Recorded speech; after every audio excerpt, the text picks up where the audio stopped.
Welcome to Like a Bomb, a podcast about powerful women from the past and present. Not fragile like a flower. Fragile like a bomb.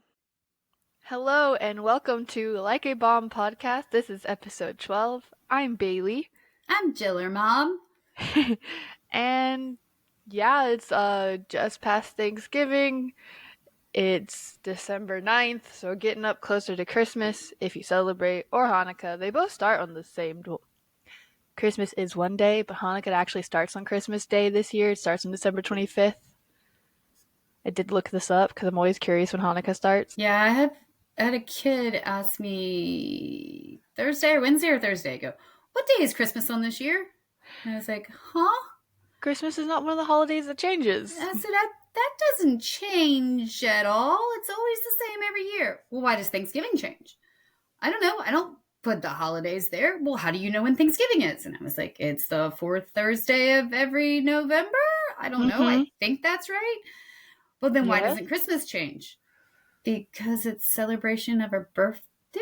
I was very confused. I don't know. Apparently, Christmas changes for some kids. Apparently. I don't know.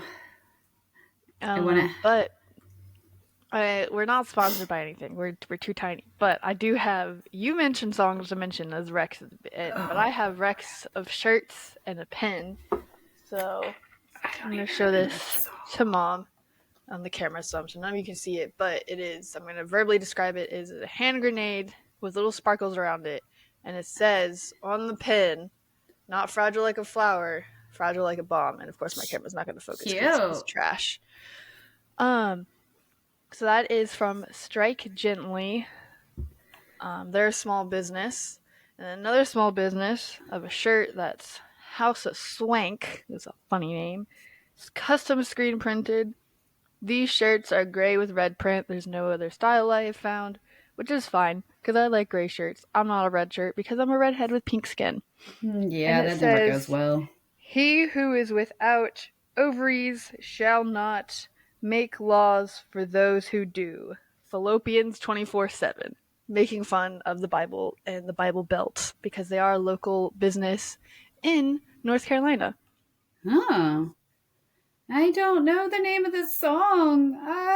You can find the Rex later while I'm telling my story. But that's just what I wanted to start off with. Some cool things that I've bought. If you like this podcast, you probably like the same things. Some of them may still have like Black Friday, Cyber Monday deals still going on because I still get emails. I don't know if they're still actually going on. Don't ask me. This recording is literally a day before we're posting it. Yeah, so I don't know. Slow. I haven't checked. Well, we've been busy, holidays, and you've been sick. Yeah, that's never going away apparently. So let me apologize now if my voice cracks or sounds like I hit puberty. It's just what I'm going through for years now. I apologize. And I have severe brain fog. Like many of us. But mine's not just post-COVID and pandemic, but the world as a whole, there's a lot more brain fog. Well, I have it from a bad thing. I mean, it is, but like as a collective, we can at least all understand each other. Yeah, I will say I have learned better ways to cope with my life to be able to eliminate the brain fog affecting the fine motor skills going is the harder one to deal with. The fine motor skills are already integrated as poor in me because of the recent mental diagnosis. That has poor motor skills. Like, I already don't have a great sense of balance in where I am, especially the ADHD too. Yeah, I used to joke that if you're walking through a room, you would be oblivious to what was happening and could walk right into the person. 2, you could fall over just walking a straight line. Yeah, there's been many times in the house where I've just been reaching to something where my balance has been so much worse because I have a certain meds that make the help with one mental illness, and then it makes the other ones more prominent. I'm not trying to talk about the specifics too much on a public platform. And so those other ones, it's like I feel like I'm drunk, just wobbling, trying to grab the thing because I'm leaning over and my balance is so bad. Like, it's gotten worse. Well, that's partly old age too, but I'm not that old. I don't know. Things start slipping early nowadays. Your frontal lobe Yeah. hasn't even formally completely developed, and yet, you're just starting to deteriorate. Yeah, Yes. I have no balance, but I do have a cool thing that my like the brain stem sits on my spinal cord and it doesn't spit. Well, hopefully it doesn't spit because that would be really messy inside my body. It doesn't sit quite right. It's like off enough where it's supposed to like completely throw off my balance, and that's why I fall over a lot more than I should, and I'm a fall risk. But see, it's not just because I'm klutzy, it's because for some reason they didn't connect right. Well, I also got a similar vein of I learned at what, 22 that I had scoliosis, a mild case, unlike my cousin, who learned also at Yeah. 21 he had severe scoliosis. And then He I just didn't learned that grow I for had an so long. L6, which for any of you that are YL6 learning, most L7's a 90% band. of the human population has 5 lumbar vertebrae. I'm part of the 10% that has a 6th lumbar vertebrae. Well, you are special. Yes. And Mm. left-handed and blue-eyed with red hair. Yeah, I'm none of those things. And you still Yeah, came from me. I did. Oh, I completely forgot. One of my students, sweet little girl, she was saying how we talk too much. We just need to get to the point and shut our mouths. We're boring. And I was like, what? What did you Skip listen through to? it. The whole point is to be I social know. and That's connect with your platform, your audience. I said skip through it. Which one did you listen to? Well, somewhere you were at some school. I said Harvard. She's like, yeah, you kept talking about Gilmore Girls. I was like, and you don't like Gilmore Girls? Did you even try and watch it? A couple episodes. It was boring. Ugh. Well, then we can't even talk anymore. So I was like, just skip through it. You don't know. And then she's like, well, what's your next topic? And I was like, well, I don't know. I The have whole not point is a made that. surprise to you I and know. me. And I said, and she said, how do y'all not know? And I said, well, my daughter's doing Billie Eilish at some point. At That's all some I know. point. I said, Mm, I don't know if that's next. I I know don't you're know if doing that's Dolly Parton at 10 some years point. from now. Yeah, that needs a lot of time. I already figured that. I I started know. doing it and I'm like, that's going to be a long one. But she was like, oh, and I'm like, well, you're going to listen? Like, are you going to just skip through? So from the 13-year-old public, we are boring. And I was like, Because we're significantly older than them and they think they're too cool and grown. And yes, I'm going to call out all your middle schoolers because I know exactly how dumb you're being. I I'm just, closer to age than you. it was just cute because she's just like, but just get to the stories. Like, she wants to hear the stories, but she doesn't want to hear us talk. I'm like, you hear me talk all the time. Like, Fair enough. But plus, also, personal relation to your audience. yeah. And Huh. speaking of podcasts, and will one day get TikTok videos out, but while we were in the same state and location for a, Problem there. almost a They're week. still upholding that TikTok ban. And President elect Trump still wants to uphold that TikTok ban. Also, to your 8th grade students, what the heck? You can listen to updates in real life politics and other crap if you want to listen to us talk. Get good. I mean, they do also listen to me talk all the time about Yeah, lots of but it's things. different because you're allowed to be yourself here, where at school you're not allowed to talk politics. No, I can't. And my willy nilly count's up over 100 now. And yeah, I say it a lot. And so my Oh, co-teacher okay. That's why started it counts tallying up. it a couple weeks Oh, into school. Lord. He started tallying it. So now we have on the board a tally of how many times I say willy nilly, which is it's probably off because we probably forget to mark it every so often. Oh, But that's one thing I did not get. last week, my lovely co-teacher used the word ponder a couple of times, and I'm like, I hate that word. And so, of course, he pondered quite a bit, and then I explained to the class why I hate the word ponder, which, if you want to be bored, here you go.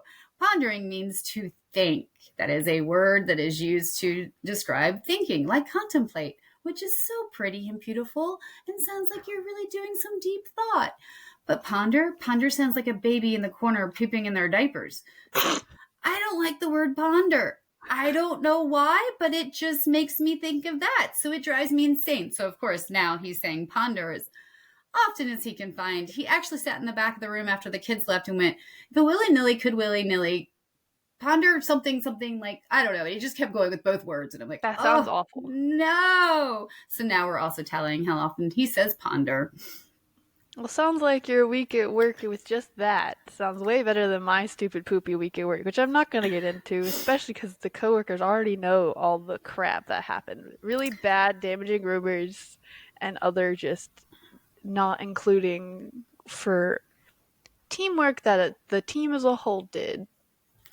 Yeah, there's always work silliness no matter where you work. We were so very close to just going down to the HR office. It was bad. I don't. Oh, I did not mean to hit my mic. At least you have an HR office you can complain to. Yeah, I have to. I'm legally required because I work in industry, whereas teaching, you're just kind of screwed. Yeah, they're about to disband the entire Department of Education, which, good luck.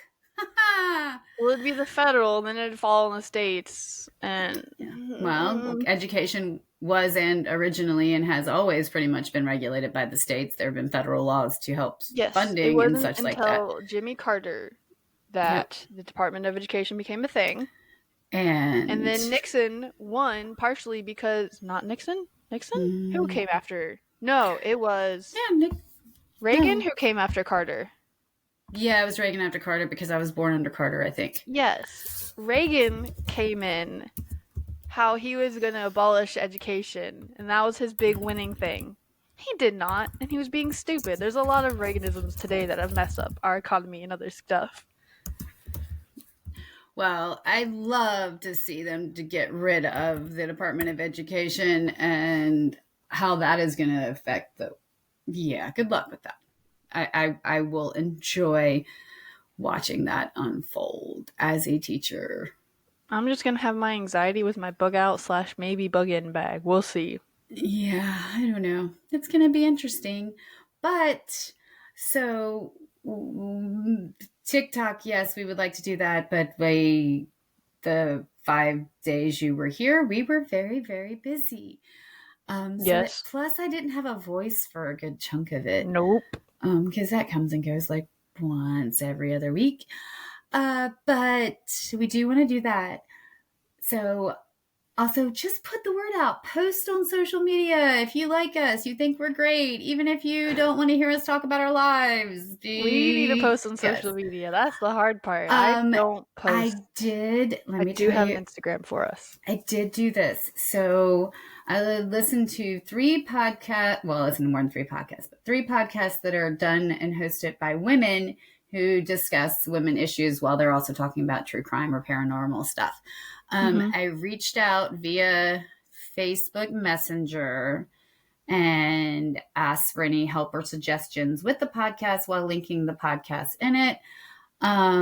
Of course, one of them had an automatic response that if you want to know about this, go to this way. Blah, blah, blah, blah, blah. Yeah. And the other one, I don't remember if it even had an automated thing. I think it just nothing. And then one of them today actually sent back a message. I mean, it's not the people who hosted. Of course, it's their like media specialist person. But they have more people than just the 2 of us working full-time jobs. Yes. But they have, let me see. And they loved my message, and they said, "Thanks for sharing, Jill." So I don't know if anybody's gonna listen, but I tried that. Or give advice.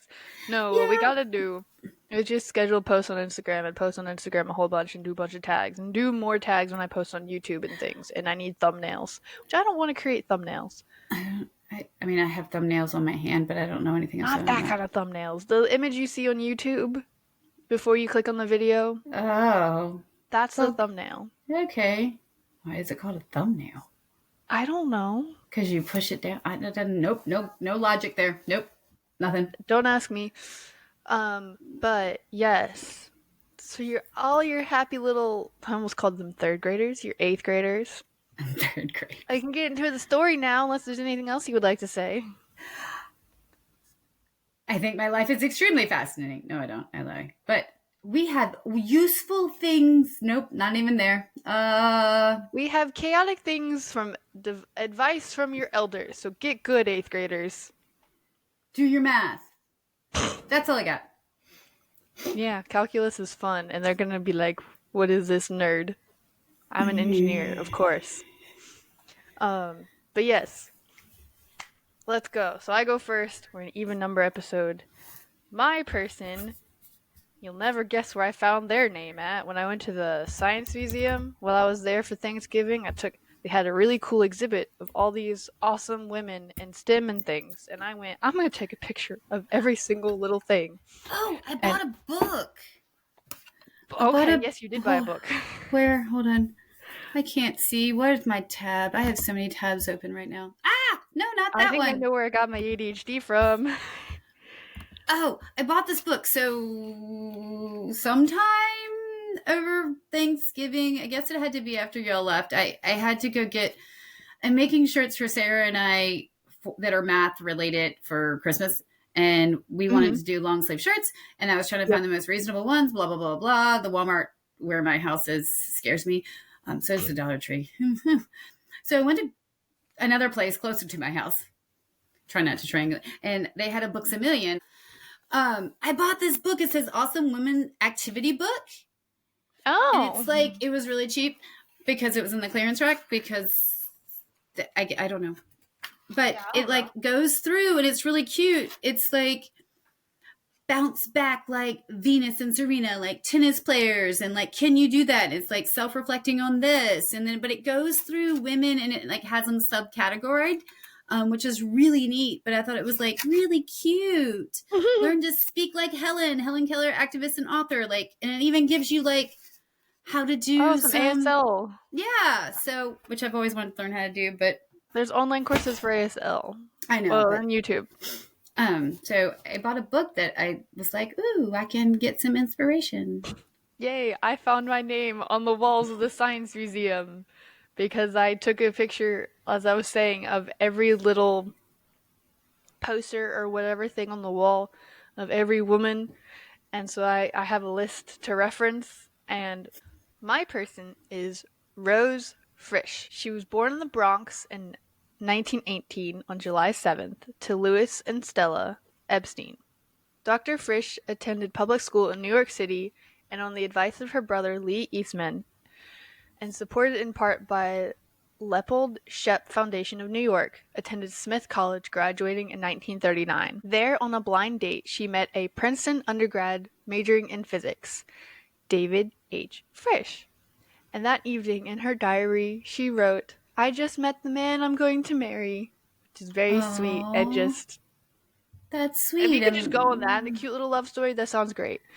Yeah, But that's not what we're here for. that's We're what I said about, when I met your dad. yeah, I know, which is still crazy. And your friend was about to slap the nonsense out of you. Somebody should have. Well, I'm here. Um, but we're here about Rose's achievements, not her relationship, as no woman should be defined by her relationships and the men around her, but her achievements.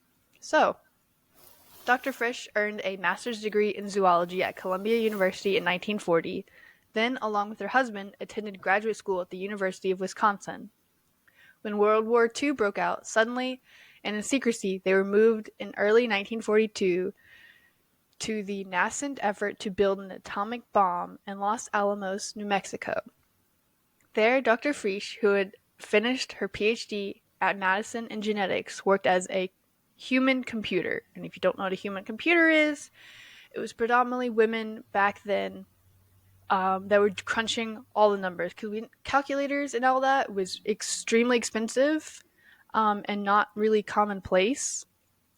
If you watched the Hidden Figures movie, you would see how some of those women were considered like human computers. And so she worked for the charismatic physicist Richard Feynman, helping crunch numbers and solve equations, and with the lab director's wife, Kitty Oppenheimer. So if you haven't guessed already, Oppenheimer, you already probably know the name with the movie having come out, last summer. She worked on a very big project. We all know the Manhattan Project. It's a very integral part of history and what happened. And so after those bombs were dropped on Hiroshima and Nagasaki and the war ended, Dr. Frisch followed her husband to the Boston area where he finished his PhD degree in nuclear physics and joined the physics faculty at Massachusetts Institute of Technology, MIT. Ooh. And she raised children and tended her husband's students in social life. In 1960, when her youngest child was in 7th grade, Dr. Frisch went back to work in science. According to her son Henry, she, like a number of women who had made major contributions to science, both benefited and suffered from being a woman in largely male higher education system. Because she was free from the pressures of normal academic path, she could follow her intellectual curiosity without concerns about getting tenure. Being in Cambridge in academic circles led her to joining the Harvard Center for Population and Developmental Studies as a research associate, where she had access to libraries in the world of medical research, statisticians, and demographers? It's an odd word. I guess somebody's got to get the demographics together. I mean, yeah, you need all that data with our census is what, every 10 years? Yeah, it's every 10 years. I think. Because Yeah. I participated in the 2021. Yeah, it's every 10 years. And so Henry said his mother was paid a low hourly rate. He recalled how even later as a professor, she got a phone call from the National Institutes of Health that her salary on a grant application was supposed to be her annual salary, not her monthly salary. To which she replied, "That is my annual salary." So she was being severely underpaid when you have that comment come back. He also said to his mother that these were side issues. What mattered was the science and her hypothesis of the body's control of fertility in response to available energy resources. In 1974, Dr. Frisch co-authored a paper that showed that a woman's menstrual cycle can stop if she loses weight, often as little as 15 pounds. While the relation between fatness and fertility was well known to animal breeders and is enshrined in folk traditions like the wedding feast, having a woman, and in Dr. Frisch's word, not only a woman but an older woman, talking about menstrual cycles at largely male conferences wasn't well received. Henry said his mother told of a time when a distinguished male attendee at a conference aggressively challenged her during her presentation on the relationship of stored body fat and fertility. Afterwards, he approached her at the podium to ask how much weight his anorexic daughter should gain to become pregnant, which makes for a very interesting situation. Okay.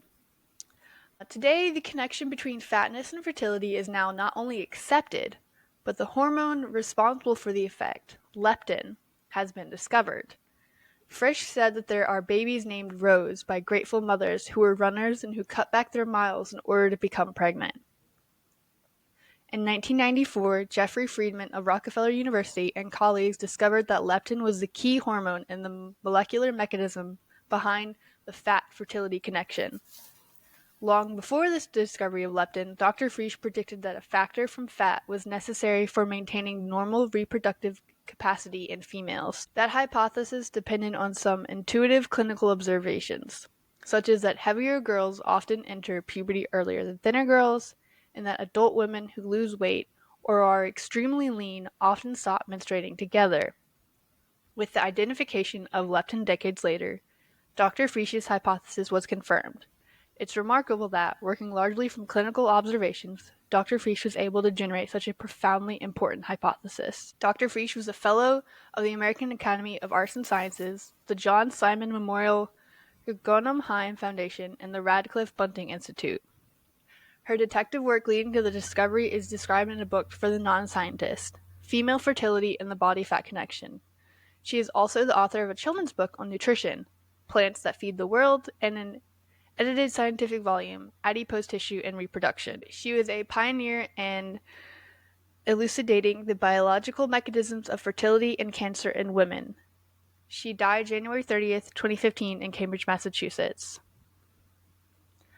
Some specific things of more information on her discovery was how Dr. Frisch discovered that the energy stored in body fat governs when a woman becomes fertile, led to a discovery of leptin, the hormone that implements this biological pathway.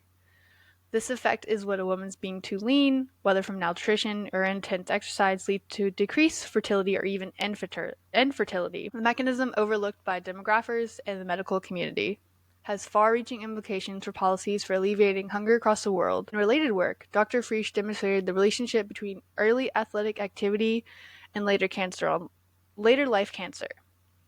And specifically, it was that athletes were at a lower risk of breast cancer. So it's not, being an athlete doesn't make you more likely to develop cancer. You're less likely to develop breast cancer on a base level as a woman athlete. And some of her honors and awards was the Guggenheim Fellowship 1975 to 1976, the Sigma Chi National Lecturer 1988 to 1990, Fellow of the Bunting Institute 1993 to 1994, Fellow of the American Academy of Arts and Sciences.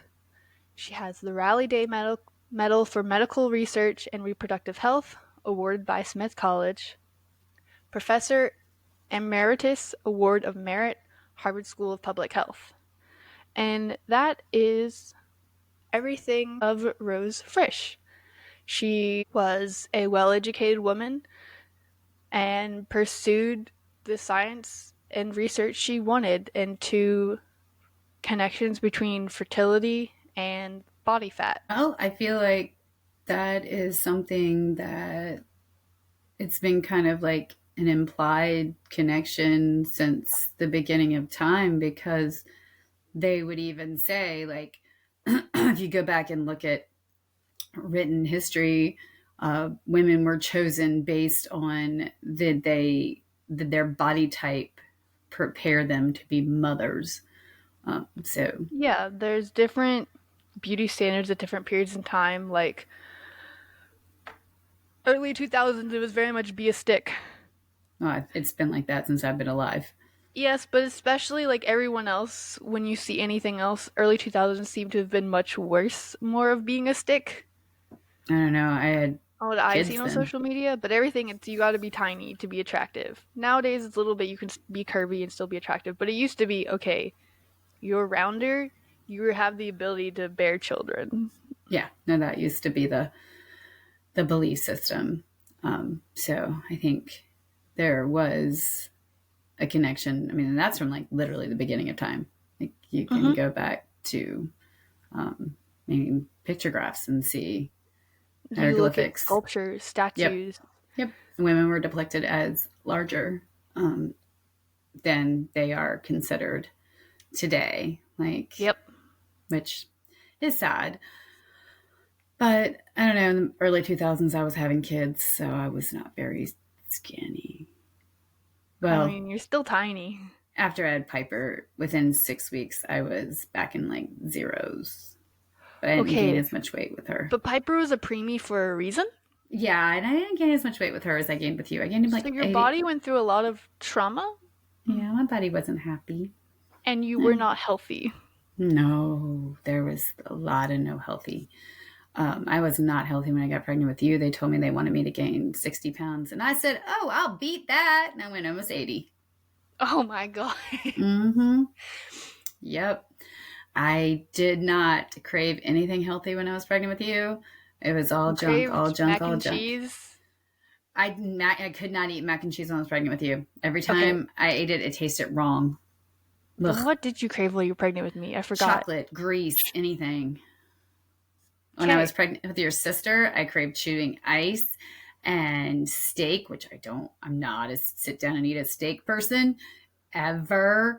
Yeah. And green beans and mashed potatoes and orange juice. And every time I had I orange juice when see. I was pregnant with her, whatever I ate after that, exactly 8 hours later, I'd throw up. Oh. I learned it took me quite a few times of realizing that that's what was happening. So no more orange juice while I was pregnant with her. But I didn't even crave junk food at all when I was pregnant with her, which is I weird. see. So, but yeah,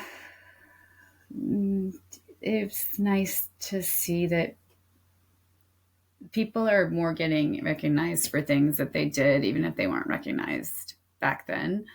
Yeah, and Um, it's not like, oh, hey, I contributed to my husband's work. He yeah. got the award, but I did all the work, which there's probably still lots of women out there. We Oh, still there. just need Oh, I'm sure. to dig deep or maybe lost to time. Nah, a lot of it, unfortunately, lost to time because, I mean, now everybody's got a running record of everything in their lives. Granted, Yes. I don't because I'm not a huge social media person. Because when I get on there, I get upset Well, it's because, not even just that, but you do have a smartwatch. That's a running record of a lot of your life. yeah, it is. My heart rate. Whew, nobody look at that. Nobody look at that. Don't look at mine. It's pretty bad too. Well, it's not as bad. Mine, yeah, no, mine's scary. Are you ready for my story? Yeah. So, as always, I was looking into one thing and that took me into 100 other rabbit holes. And so I changed my mind last minute. So, I'm not even going to say what I was looking into because I'm going to eventually do that. Hmm. But I've done a lot, and a lot of the research that I've done over however long we've been doing this, things would come up and be like the second wave of feminism or the third wave of feminism, or we're now on the fourth wave of feminism. I'm like, I don't even know what any of this means. And I was like, oh, maybe I should do that. So I'm actually doing feminism Cool. because I don't know. And I'll be honest, the word's meaning has changed throughout history. And I am doing like, if I actually did like the real all information about feminism, we would be here until sometime late next year. So There is a lot. You there kind is of a just got to pick a very lot. specific niche, and we keep coming back. Yes. So I am focusing more on the four waves in US feminism. Um, because if we do whole world, again, we'll be here forever Yes, and and as a ever. reminder, we struggle to talk. Words are hard, so That's right. bear with us. Yes. Again, I also have a documented speech impediment from birth. Had my tongue cut. Ew. Yeah. Mm-mm. When my students, when they stick out their tongues, and I was like, okay, one, impressive because I can't even do that. But also, no, bad. I can't even stick out my tongue. No. And they're like, what? And I have to explain the whole, yeah, the skin that's under your tongue, yeah, they had to cut it underneath mine. Ew. Yeah, you're telling me I was there. But um, anyhow, feminism. So basically, it is the belief and advocacy that as humans, men and women are equal and deserve equal rights socially, societally, economically, and politically throughout the world. So I will say that that means that if you are fighting for feminist beliefs and campaigning for change, it is not just for females. It is for males as well, and equality against, and for the sexes. And So for yes, trans people, yes, because that there's a lot of people that call themselves feminists, but they're very anti-trans women and trans people. Those are yes, not proper feminists. and that is good. The trans right comes through as one of the waves, is one of the parts that it really became a thing. So again, this includes men's liberation from traditional gender norms, and the big thing for feminism is that it is just trying to kind of right a wrong, um, when it comes to the fact that modern societies are patriarchal, and so they're run by men who, I'm not saying that all men that are in power are completely like women bad. No, I think that there's sometimes when you get tunnel vision and you don't necessarily think about other people's perspective and how they are being affected. So I do think that there is some of that. I'm not saying all men in power are bad or evil or purposely doing things to squash the women. I think that there is something to be said about men who are in power and are doing their best to right the wrongs of the past. Just keeping that in mind. So there are many, many subsets of feminism in the U.S. and throughout the world. There are what is considered like radical feminism and lots of other different things. I'm going with the generalized term and the generalized movement throughout the US. Feminist organizations are often criticized for putting women's interest above men's. That is not the purpose.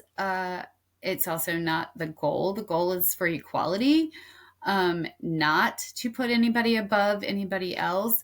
And yes, that does not mean there aren't groups and organizations that get blindsided and are like, no, women this, women this.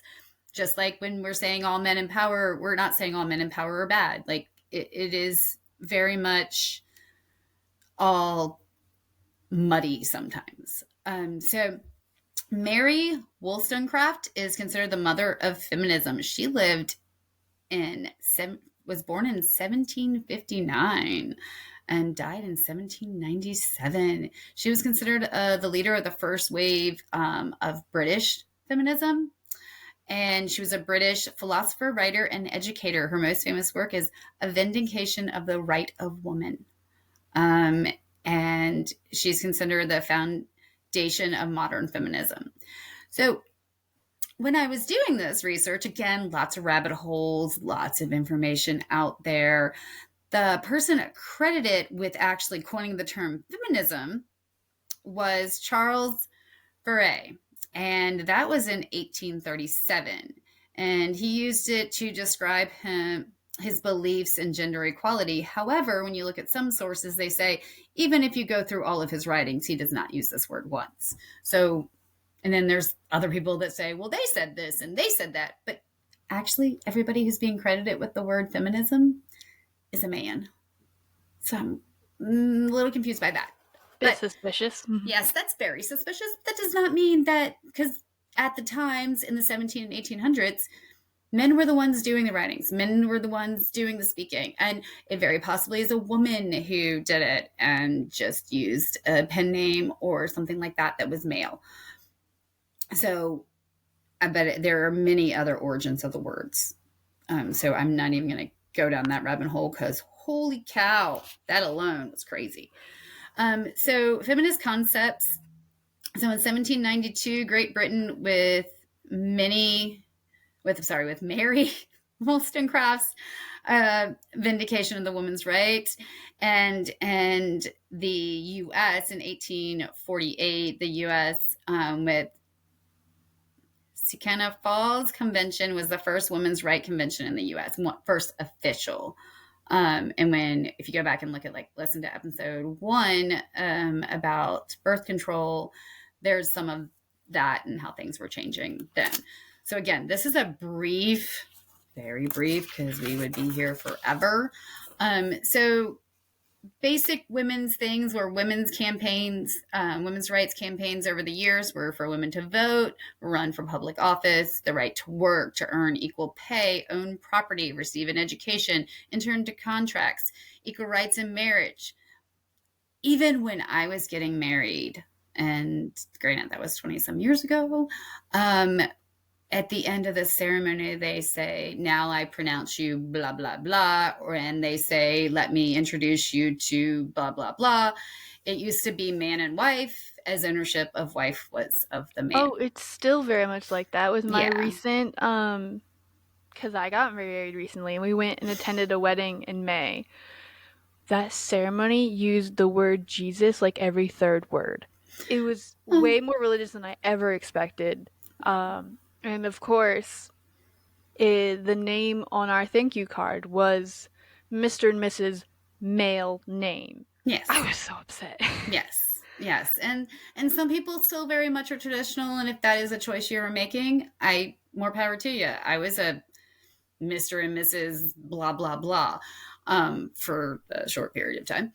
But we did also make a point that when we got married, which was a whole short little thing, very informal but formal, that it was husband and wife, that we were equal partners in our marriage. Did we stay that way?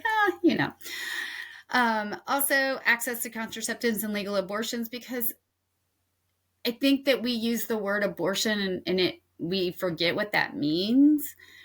And abortion is just, depending on the situation, means a lot of different things. It is a healthcare right. Um, so we have to keep that in mind. And abortion has different names medically, and D&Cs. There's lots of things that it is not just a, well, I don't want to have this baby, I'm getting it out of me. Please go back and look into that a little bit more. It is We a can do an healthcare right. episode on more details of what it entails. Yes, because it is very much a healthcare right, and things happen when you're pregnant. And I know I've already mentioned that you just have no control over. And I had a lot of problems with pregnancies, and my health was at risk. So I got very lucky with the situations that I was in. So, also, female dress standards, which I don't think people think about enough. So, when I was in college, the second time around, which was not very long ago, I was in, I don't know, I want to think it was like a literacy class or something. I can't remember what class it was in. And the teacher was probably close to like Grammy's age at the time, and she was talking about her daughter who worked for a company, um, and that she got written up about a month into her when she was started working there because she was not dressed appropriately. In the handbook, it still said women were required, if wearing a skirt, to wear pantyhose. Because it is the expectation that women are expected to wear pantyhose at the time. And Bad. again, I graduated from college the second time around in December 2015. So it wasn't that long ago that this actually happened. So the female dress standards, I keep thinking, okay, if I grew up at a different time, would I be angry that I couldn't wear pants? Probably not, because I probably never worn pants. So I wouldn't know what I was missing. Would I be angry about a corset? No, because the expectation was that I have a 19-inch waist, which is unrealistic, and I'm not a big person. So I think people kind of gloss over the changes that have happened over the years and just the acceptable dress. Like tomorrow, well, I can't say that because that would be a secret. My kids listen. I get to wear pajamas to school tomorrow for a secret reason. And Hey, we this can't, comes out tomorrow I while know, they're going I to know, school, so they I know. shouldn't be listening You shouldn't necessarily. be listening. What they do in other classes is a whole different thing. But like, we can't have pajama days in middle school because girls might wear things that they actually do go to sleep in. And when I know one of my daughters sleeps in, don't want my students showing up that way. So we have to keep in mind there's a lot of things that people just kind of take for granted, that took a lot of people campaigning and protesting and fighting for us to have the rights just to wear pants to work, or outside the house. Um, Acceptable physical activities. I was the first picked for neighborhood football teams. I was not allowed to play football for any team that I grew up in. So those kind of things. Also, protection from sexual assault, harassment, and domestic violence, which that's coming more in the forefront in the last few decades. I feel because people have gotten more comfortable speaking out, and before they didn't. So the Western feminist movement has been grouped into what's called waves based on the adjustments to overall goals and approaches to activism based on generational and societal differences. So what my parents went through, what I went through, what my grandparents went through, society was different. Okay. Generations' expectations were different. Even I'm Generation X. I am the one who could care less about anything. That's just who we are, and we're proud to stand by it. But the older Yep. people in my generation, we're still in that mindset of going to college was for your MRS. I know. Your Mrs. degree. Yes, in That case you still don't know what occurs that. for some Gen Z. Yes, it is. Uh, It's that is social. That is more of the family bringing up. But yes. my mother's generation, she's a boomer, the generation of boomers, they went to college for an MRS. Granted, they got a college degree, so when divorces started happening, because that was the generation that really the divorces started happening in, they had something to fall back on. However, they went to college just to get married. That was the expectation. Um, so a lot of The ring things, by spring. yes, a lot of things have changed based on society and generational changes. So, and the system of waves is absolutely not perfect. There are so many different subsets with varied goals of feminism throughout history, but it is helpful when discussing broad topics um, in relation to societies at the time. So I, again, I don't want to tell what I was looking up, but I've seen this multiple times as I've looking up things, and it's like this was the goal. So like the first wave in the US is considered between 1848 and 1920, and the main focus was women's suffrage movement, the promoting of women's right to vote. And so, and when as soon as they got the right to vote, that wave is considered ending, because that was the main focus of that time. The second wave is considered from 1960s to the 1980s, women liberation movement, legal and social equality for women. And again, this is a time when more people are starting to divorce and go out on their own. So they needed to be able to have, own property in their own name, get into a contract on their own. Like all these things were way more important. The third wave is considered from the 1990s, the 2010s, focused on individuality and diversity. And the fourth wave is considered between 2010s, 2012 to now, and that's considered more the Me Too movement of combating sexual harassment, violence against women, rape, and rape culture. So it kind of just depended on what was going on in society and how the waves have fallen. It's not saying that these are the only things that have happened with feminism over the times. It's just trying to give you more of an idea of understanding, not really cause and effect, but just seeing what's happening in the world. So the first wave, again, it started with the Seneca Falls Convention in New York, the first women's rights convention in the U.S., organized by Lucretia Mott, Elizabeth Cady Stanton. The attendees signed the Declaration of Sentiments affirming the equality of men and women and calling for a variety of specific rights, including the right to vote. And as a side note, Mott, Stanton, and Susan B. Anthony, which if you have paid attention in any of your history classes, you have heard that name. I mean, any of your classes.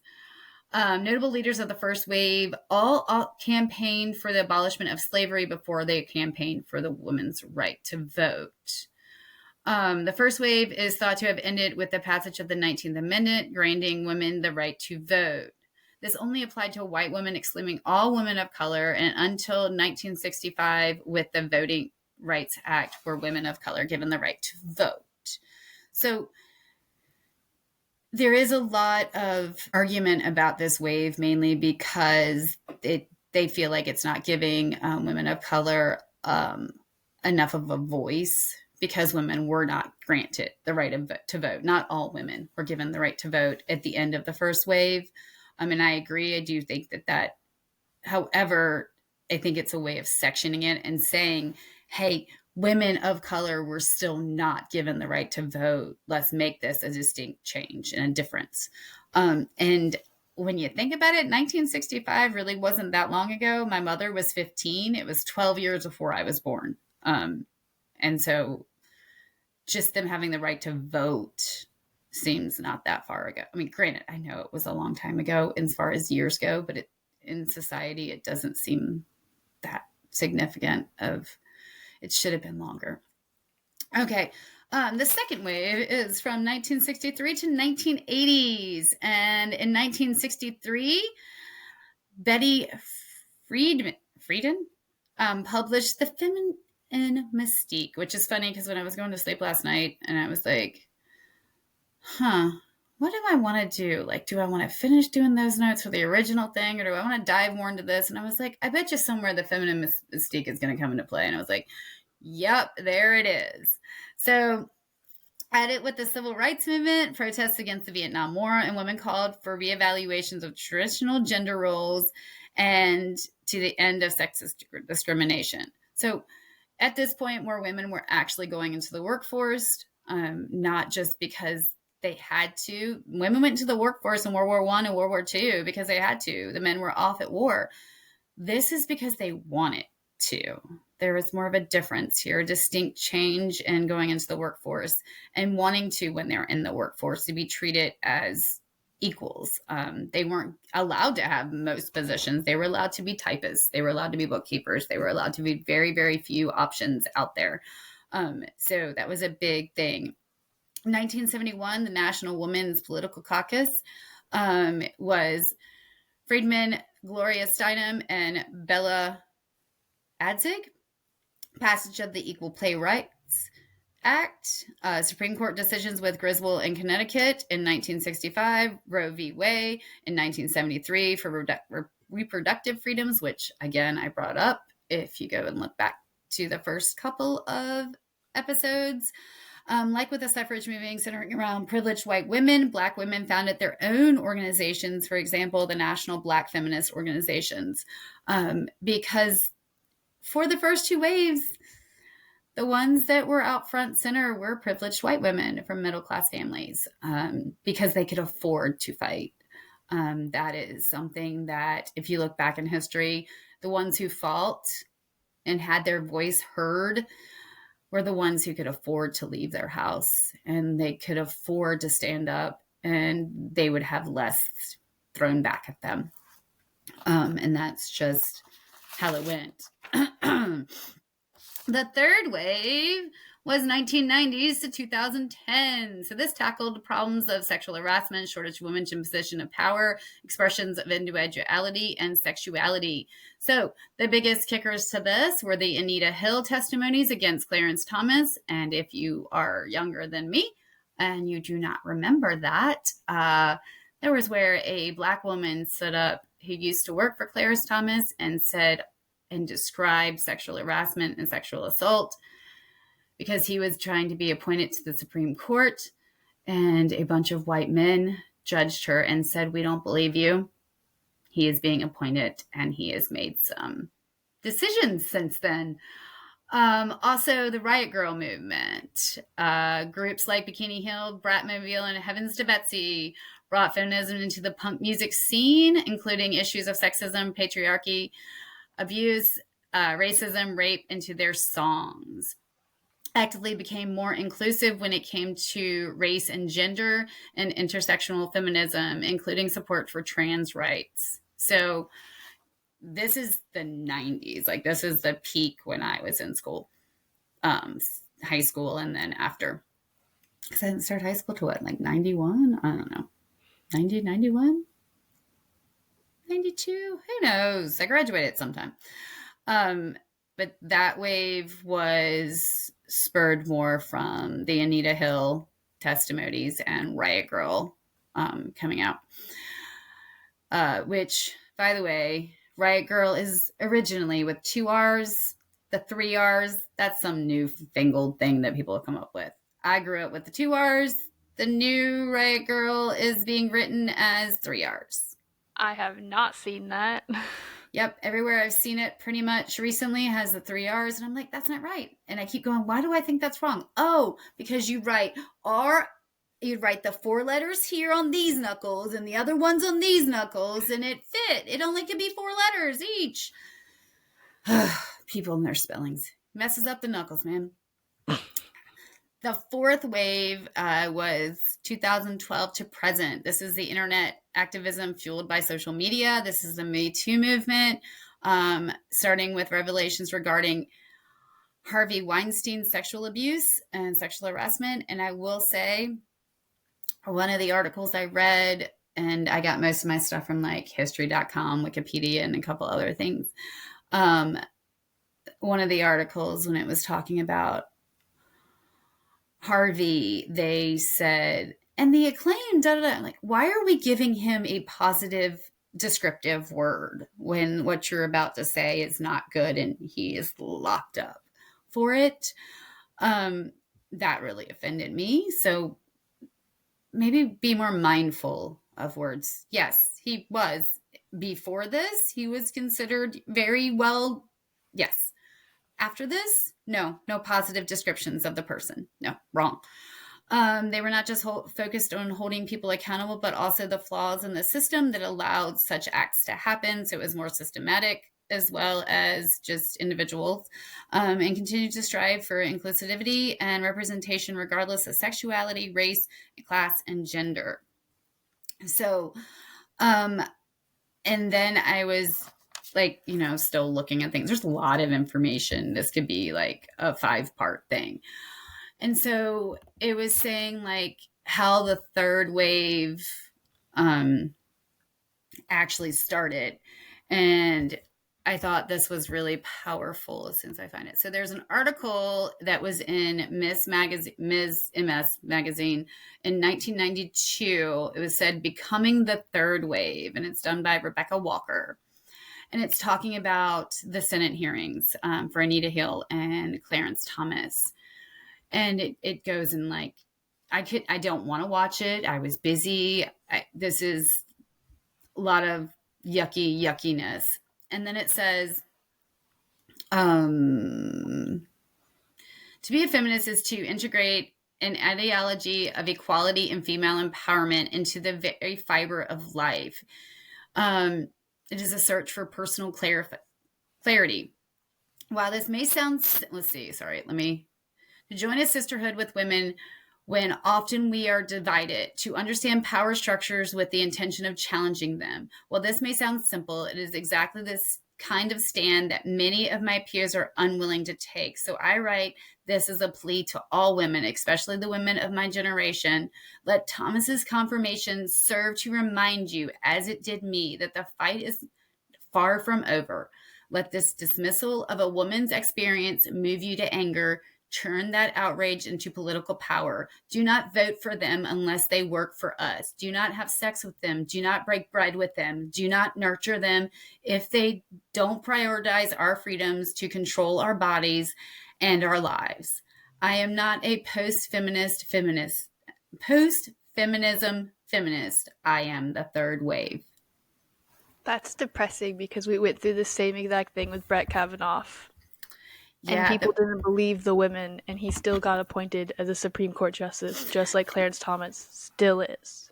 And that's the big thing is right now we're in a place in this country where getting mad and sitting there and saying this is wrong, you can't do it. Indifference is siding with the enemy, siding with the aggressor. Yep. Indifference is not an option. So, though I am in no way condoning any kind of violence or destructive behavior, because I never, ever condone that. You have to use your voice. But I've also told my children from the moment that they realize there was things in life that suck, is you just got to get through it, and then you can flick them off and go throw deuces. Like, you just got to do it. So the world hasn't changed enough. That was 1992. I was in high school. Brett Kavanaugh got confirmed during the recent Trump administration. So sometime 2018 to 2020. So this may be a cry for the fifth wave. It more or less is. A reiteration of the third more than anything. The sad truth. There are horrible things happening to women all through this world. And when I have the stomach for it, some of it I will cover. And I will give huge warnings and yell at every one of my students that they will not listen to those episodes. Because there are horrendous... I'll give all the lovely explicit markings on YouTube and Spotify. There are horrendous things happening to women all over this world. Yeah, the U.S. is where we live. We're going to be U.S.-centric. There's a lot of other worse things in a lot of other places, and there's a lot of terrible things still in the U.S. Women are not treated fairly. Men aren't always treated fairly. No. But women are explicitly targeted because of our sex. But because of how we're born and seen as inferior. You have to use your voice, not just to change the things that are here. I mean, but go out and change the things in the rest of the world, too. But keep in mind, you've got to do something or it's not going to change. Like, indifference sides with the oppressor. But, I mean, there's a coyote living in my backyard now, so I know that when I have to be cautious when I go outside. However, I also need to make action for the coyote that lives in my yard now. Yes. It makes me very sad that he needs a home, but he's also, my home is not his. Poor Coyote. And he's Aww. dangerous to your cats. I know, he's dangerous to all the cats. He's dangerous to everything that lives. Ooh, those raccoons are bigger than he is, so I don't know. I don't think they usually eat raccoons. Well, those things are bigger than he is, so I think they're good to go. But just remember that if you want change, you have to get up and do it yourself. Just, there are smart ways to do things, and there are stupid, and I don't like that word, ways to do And you things. make the action, the progress, worse many a times by not thinking and acting out with violence or aggression because you're upset. You have to control the rage. And We I'll have be, to be decent, and which I'm is the hard part. We have to play nice. You know, I'm all about the rage. Like, I remember when the election happened the first time Trump got voted in. I remember seeing on social media, like, what song explains how you feel right now? And mine was Butt Trumpets, like, I've been so mad lately. And it's basically a song of I think you played that, yes, because I was profanity, in high school. like lots of profanity and screaming. And it's the first It's thing that pops in my head is, it's but painful seeing all of these posts I've seen of girls who are currently in high school, and they were young when Trump first got elected, so they don't really know, and they're seeing how damaging he is, and they're in high school. They have practically nothing set up, prepared to protect them because they have to go out and do their thing. Either they go to college, workforce, or whatever. They're still so young. Whereas I was in high school when he first got elected. We talked about moving to Ireland. I had college to go to. I had to set up my life and my career. Now I'm set up, and I'm still just as terrified, more terrified. I am superly anxiously preparing a bug out bag. yeah, and you got to keep in mind there's a lot of people out there who can't afford that situation. Exactly. That's why you do the Like, bug in bag, or you do this, this, and this. You have the copies. You are prepared. You have everything. but be a I have voice. a couple books for just staying in of like homesteading, something to rely on myself. Speaking of books, I'm gonna try and start reading. Because a lovely friend said that that would be a great addition to have like a book recommendation highlights, and I'm going, well, there's books I want to read. When am I gonna read the books? So I guess maybe I'm gonna have to spend money on like Audible. Audible, you want to sponsor us? Because I could use the free books. Let's get more followers. Yeah. But shout out to everyone who gave us those 5-star reviews and our top 8 listeners. We're your top number one Spotify podcast. There's plenty of other reviews of you, but 8 of you were your number one. Yay, that's nice. Well, I don't have anything else because I never looked for that song. Got anything? I mean, if you want a book rec, I could give you some. One I haven't quite read yet, but I know the premise of it because a friend read it. Iron Widow. Not for any of you middle schoolers. Do not read Iron Widow. Oh, you should see the things I read. It makes me my Recs skin I crawl. have are for high schoolers and above. Oh, the Sorry. things my kids read. I know, and some of them probably watched Arcane, which they shouldn't have. The things they watch and see and do and talk about. Arcane's more appropriate though, and that was good. Oh, many conversations about the Menendez brothers and Dexter, and I'm like, no, nope, you're too young. I'm too young. Oh, I'm too young for half the stuff. There's Sexy Red when they musicians that they listen to, and I stupidly, like, yes, last year I think it was, instead of just listening to the video, like listening to the song, I like pulled it up on my computer and was like watching the video. Also, most music videos are weird, so don't pull them up at school. Ooh, that one. I'm not old enough. I will never be old enough for the things that were happening in that video. Oh, I'm scarred for life. Anyways, rec for today's episode is going to be Iron Widow by, I don't know, the bookshelf, his book is on my shelf. Iron Widow, look up the book. Not for you middle schoolers. Wait till you're older. If I see it in your classroom, I'm taking it. Maybe to read it, maybe to I don't know. Hold it until they graduate. Yeah. And with that, go do something extraordinary.